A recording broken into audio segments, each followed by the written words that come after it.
Hello students, in this lecture video, I'll be discussing chapter 17, breathing and exchange of gases. So as you know that breathing is inhaling and exhaling, that is process of exchange of oxygen and carbon dioxide. That is breathing. Like we say breathe in, breathe out. So you are breathing in oxygen and giving out carbon dioxide. Now, respiration is the process in which during this breathing process, in the presence of oxygen, there is actually breakdown of glucose molecules to derive energy.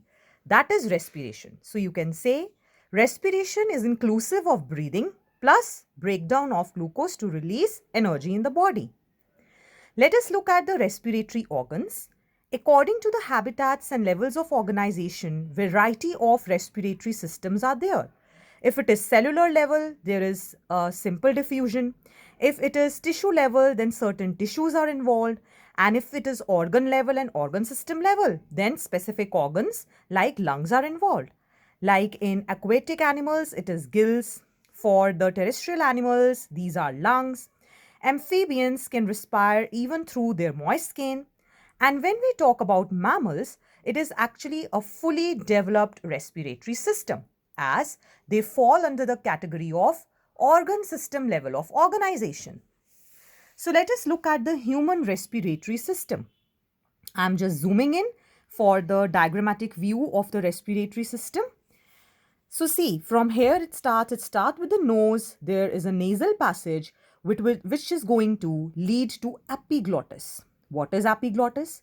It is a covering which is going to cover glottis. Okay, so that there is no interaction between food and air altogether, because it will not lead to mixing. This is kind of a stopper of a door which will prevent the movement of food in the windpipe. So then this is the larynx, which is referred to as the sound box, followed by trachea, rings of cartilage, so that there is no collapse of lung system, leading to small branches. Firstly, bronchi, which is leading to further branches called as bronchioles, and these are ending into these bag-like structures or balloon-like structures called as alveoli. The covering of lung is called as pleural membrane, which is covered with pleural fluid to prevent any shock or to reduce the friction of the movement of the gases. So take home message over here is that these are the two lungs, okay? These are covered by ribs which will provide protection to the lung system, and below that we can see layer of diaphragm which help in the contraction and relaxation of the muscles which are associated with the lungs.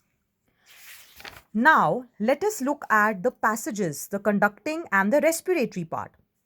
Starting from nostrils till the bronchioles, it is conducting part, okay? Only the alveoli part is the exchange part where the respiratory exchange is taking place. If we talk about location, the lungs are located in thoracic cavity. At the dorsal end, there is vertebral column. At the ventral part, there is breastbone or sternum. Laterally, these are protected by ribs, and on the lower side, there is a dome-shaped diaphragm. Now, what respiration actually involves?